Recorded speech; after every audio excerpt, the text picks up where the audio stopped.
தமிழொலி சொந்தங்கள் அனைவருக்கும் வணக்கம். இன்றைய இரவு நேர பிரதான செய்திகள். முதலில் தலைப்புச் செய்திகள். பதவியிலிருந்து விலகினார் சபாநாயகர். யார் தவறு செய்திருந்தாலும் நடவடிக்கை எடுக்கப்படும் அனுர எச்சரிக்கை. யாழ் ஒருங்கிணைப்பு குழு கூட்டத்தில் அர்ஜுனா எம்பியால் குழப்பம். பஸ் சக்கரத்தில் சிக்குண்டு பெண் உயிரிழப்பு. ஆனுரவிற்கு வைக்கப்படும் இருவரின் கலாநிதி பட்டம் நீக்கம். பருத்தித்துறை வைத்தியசாலையில் மேலும் பலர் எலிக்காய்ச்சல் அறிகுறிகளுடன் அனுமதி. மட்டக்களப்பில் கொடூர சம்பவம், மச்சானை கொலை செய்த மைத்துனன். நீர்கொழும்பு கொழும்பு பிரதான வீதி தொடர்பில் போலீசாரின் அறிவிப்பு. தொடர்பான விரிவான செய்திகள். 10வது நாடாளுமன்றத்தின் சபாநாயகர் அசோக ரன்வெல தனது பதவியிலிருந்து விலகுவதாக அறிவித்துள்ளார். சபாநாயகர் அசோக ரன்வெல்லவுக்கு எதிராக நம்பிக்கையில்லா தீர்மானம் கொண்டு வருவதற்கு எதிர்க்கட்சியான ஐக்கிய மக்கள் சக்தி தீர்மானம் மேற்கொண்டிருந்த நிலையில் தற்போது தனது பதவியிலிருந்து விலகுவதாக அவர் அறிவித்துள்ளார். அவரது கலாநிதி பட்டம் தொடர்பில் சர்ச்சைக்குரிய கருத்துக்கள் தொடர்ந்தும் முன்வைக்கப்பட்டு வந்த நிலையில் அவருக்கு எதிராக நம்பிக்கையில்லா தீர்மானத்தை கொண்டு வருவதற்கு ஐக்கிய மக்கள் சக்தி மற்றும் பொதுஜன பெரமுன உள்ளிட்ட கட்சிகள் தீர்மானித்திருந்ததுடன் பலர் அவரது கல்வித் தகமை தொடர்பில் கேள்வி எழுப்பியிருந்தனர். அத்துடன் முன்னாள் ஜனாதிபதி ரணில் விக்ரமசிங்க தலைமையிலான புதிய ஜனநாயக முன்னணி கட்சியின் உறுப்பினரான தலதா அத்துக்கோரல உள்ளிட்டோர் ஊடகவியலாளர் சந்திப்பொன்றின் போது இது தொடர்பான கடுமையான விமர்சனங்களை முன்வைத்திருந்தனர். இந்நிலையில் இது தொடர்பான அறிவிப்பை வெளியிடவுள்ளதாக சபாநாயகர் அசோக ரன்வெல்ல அறிவித்திருந்த நிலையில் தற்போது அவர் தனது பதவியிலிருந்து விலகியுள்ளமை குறிப்பிடத்தக்கது. எமது அரசாங்கத்தின் எந்த பொறுப்பை வகிப்பவர் தவறு செய்திருந்தாலும் நாம் நடவடிக்கை எடுப்போம் என ஜனாதிபதியின் அனுரகுமார திசாநாயக்க தெரிவித்துள்ளார். மேலும் மக்கள் மீது வைத்துள்ள நம்பிக்கை எந்த வகையிலும் பழுதடைவதற்கு இடமளிக்க மாட்டோம் என்று அவர் குறிப்பிட்டுள்ளார். அரச ஊடக பிரதானிகளுடன் இன்று காலை நடைபெற்ற சந்திப்பின் போதே அனுரகுமார திசாநாயக்க இதனை தெரிவித்துள்ளார். 7 தசாப்தங்களுக்கும் அதிகமாக இந்நாட்டு மக்கள் பல்வேறு அரசாங்கங்களை தெரிவு செய்தனர். பல அரசாங்கங்களை கவிழ்த்துள்ளனர். வரலாற்றின் முதன்முறையாக இம்முறை நாட்டு மக்கள் 2 சந்தர்ப்பங்களின் தேசிய மக்கள் சக்திக்கு வழங்கிய வரலாற்று மக்கள் ஆணையின் அர்த்தம் மற்றும் நோக்கம் என்னவென்பது தொடர்பிலான ஆழமான சிந்தனை எமக்குள்ளது. எனவே தரமான மற்றும் நிலையான நாட்டை கட்டியெழுப்புவோம் என்ற நம்பிக்கையில் நாட்டு மக்கள் தேசிய மக்கள் சக்தி அரசாங்கத்தை தேர்ந்தெடுத்தனர். அந்த சிறப்பான நம்பிக்கை கடுகளவிலும் சிதைந்து போவதற்கு எமது அரசாங்கம் ஒருபோதும் இடமளிக்காது. நாட்டுக்குள் தவறு செய்கின்ற எவரையும் எந்த காரணத்துக்காகவும் பாதுகாப்புக்கு அரசாங்கம் தயாரில்லை. நாட்டுக்குள் மட்டுமின்றி நமது அரசாங்கத்தினுள் எந்த தரத்தில் இருப்பவராயினும் தவறு செய்தால் அதற்கு எதிரான நடவடிக்கை எடுப்பதற்கு நாம் தயங்கப் போவதில்லை. அதற்குரிய நடவடிக்கை எடுக்க வேண்டிய சரியான சந்தர்ப்பத்தில் அதனை மேற்கொள்வதற்கு நாம் இருமுறை சிந்திக்கப் போவதில்லை. 7 தசாப்தங்களாக ஏமாற்றங்களுக்கு உள்ளான மக்கள் எம்மீது வைத்துள்ள நம்பிக்கையை பாதுகாக்கவும் இந்த நாட்டை மிகச்சிறந்த நாடாக மாற்றுவதற்கு தான் நிபந்தனையின்றி அர்ப்பணிப்போம் எனவும் தெரிவித்துள்ளார். யாழ்ப்பாண மாவட்ட ஒருங்கிணைப்பு குழு கூட்டத்தில் பாராளுமன்ற உறுப்பினர் ராமநாதன் அர்ஜுனா விதண்டாவாதமாக கேள்வி கேட்டதால் கூட்டத்தில் குழப்ப நிலை ஏற்பட்டுள்ளது. இந்நிலையில் அர்ஜுனா எம்பியை வெளியேற்றுமாறு அரசு அதிகாரிகள் கோரியதனால் ஒருங்கிணைப்பு குழு கூட்டத்தில் அமளி துமளி ஏற்பட்டது. இதனையடுத்து மாவட்ட ஒருங்கிணைப்பு குழு தலைவரும் கடத்தொழில் அமைச்சருமான ராமலிங்க சந்திரசேகர் ஒரு தலையிட்டதை அடுத்து நிலைமை சுமூகமானதாக கூறப்படுகின்றது.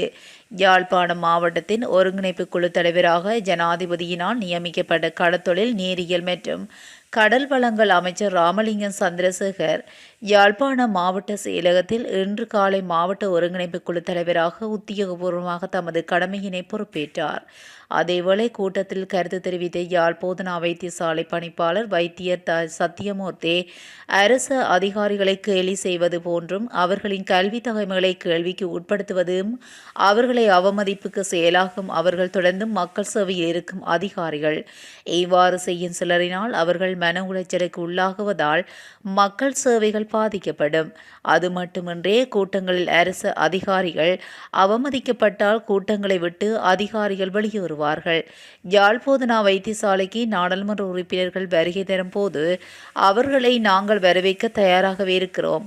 ஆனால் நடைமுறைகளை குழப்பி அத்துமீறி நுழைய முற்பட்டால் கடவுளாக இருந்தாலும் போதனா வைத்தியசாலைக்குள் அனுமதிக்க மாட்டோம் எனவும் காட்டமாக கூறினார்.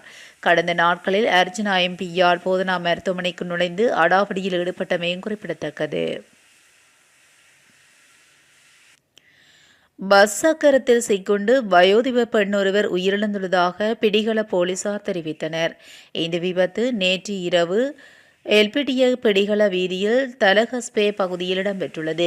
உயிரிழந்தவர் கலகஸ்பே பிரதேசத்தைச் சேர்ந்த 64 வயதுடைய வயோதிப பெண் ஒருவர் ஆவார். எம்பிளிப்பட்டிய இருந்து பிடிகள நோக்கி பயணித்த தனியார் பஸ் ஒன்றும் பஸ் தரிப்பிடத்தில் பயணிகளை இறக்கிவிட்டு வலது பக்கமாக திரும்ப முயன்றபோது வீதியில் பயணித்த பெண் பஸ்ஸின் பின்புறத்தில் உள்ள சக்கரம் ஒன்றில் சிக்கி காயமடைந்துள்ளார். காயமடைந்தவர் எல்பிடிய வைத்தியசாலையில் அனுமதிக்கப்பட்ட பின்னர் உயிரிழந்துள்ளதாக போலீசார் தெரிவித்தனர். சடலம் எல்பிடிய வைத்தியசாலையின் பிரேத அறையில் வைக்கப்பட்டுள்ளதுடன் விபத்து தொடர்பில் பஸ் சாரதி கைது செய்யப்பட்டு மேலதிக விசாரணைகளை பிடிகள போலீசார் மேற்கொண்டு வருகின்றனர். நாடாளுமன்ற இணையதளத்தில் ஆளும் கட்சியின் மற்றுமொரு நாடாளுமன்ற உறுப்பினரின் கலாநிதி பட்டம் நீக்கப்பட்டுள்ளது. அதன்படி நீதியமைச்சர் கர்சன நாணயக்காராவின் பெயரின் முன்னால் எழுதப்பட்டிருந்த கலாநிதி என்ற பட்டம் தற்பொழுது நீக்கப்பட்டுள்ளது. அவைத் தலைவர் காரியாலயத்திலிருந்து அனுப்பி வைக்கப்பட்ட கடிதத்தின் தகவலின் அடிப்படையில் நாடாளுமன்ற இணையதளத்தில் அமைச்சர் கர்சனாவின் பெயருக்கு முன்னால் கலாநிதி பட்டம் போடப்பட்டிருந்ததாக கூறப்படுகின்றது. எனினும் அமைச்சர் தனிப்பட்ட ரீதியில் கலாநிதி பட்டம் தொடர்பில் கடிதம் வழங்கியிருக்கவில்லை எனவும் தெரிவிக்கப்படுகின்றது. இதேவேளை நாடாளுமன்ற இணையதளத்தில் நாடாளுமன்ற உறுப்பினர்களின் விவரங்கள் சரியான முறையில் எழுதப்பட்டுள்ளதா என்பதை உறுதிப்படுத்திக் கொள்ள பூரண ஆய்வு நடத்துமாறு அதிகாரிகளுக்கு பணிப்புரை விடுக்கப்பட்டுள்ளது. பருத்தித்துறை வைத்தியசாலையில் மேலும் 14 பேர் பலர் எலிக்காய்ச்சல் வைரஸ் அறிகுறிகளுடன் அனுமதிக்கப்பட்டுள்ளதாக தெரிவிக்கப்பட்டுள்ளது. அவர்களில் ஒருவர் மேலதிக சிகிச்சைக்காக யாழ்ப்பாணம் போதனா வைத்தியசாலைக்கு மாற்றப்பட்டுள்ளார். கடந்த நவம்பர் மாதத்தில் எலிக்காய்ச்சல் வைரஸ் அறிகுறிகளுடன் 5 பேர் பருத்தித்துறை ஆதார வைத்தியசாலையில் சேர்க்கப்பட்டிருந்தனர்.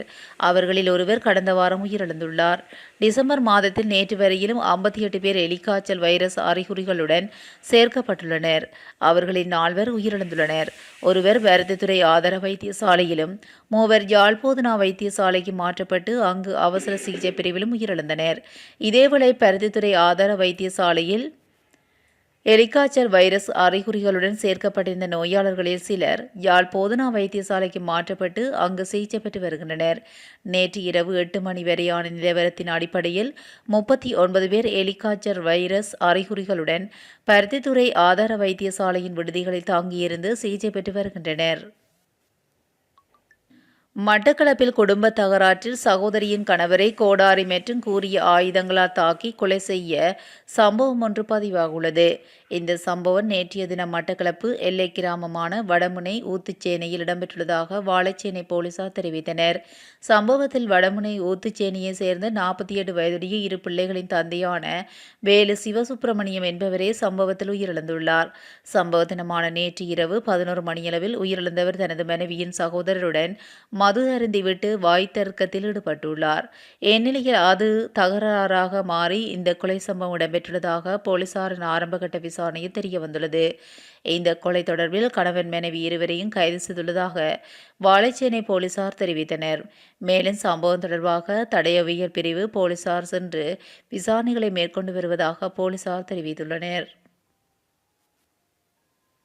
நாளை இரவு 7 மணி முதல் நீர்கொழும்பு கொழும்பு பிரதான வீதியில் வாகன நெரிசல் ஏற்படலாம் சாரதிகளுக்கு போலீசார் தெரிவிக்கின்றனர். வத்தலை போலீஸ் பிரிவில் உள்ள ஹந்தல புராண ரஜமகா விகாரையின் ஸ்ரீ சம்புத்த ஜெயந்தி பெரகரா நாளை இரவு 7 மணி முதல் நாளை காலை வரை நடைபெறவுள்ளது.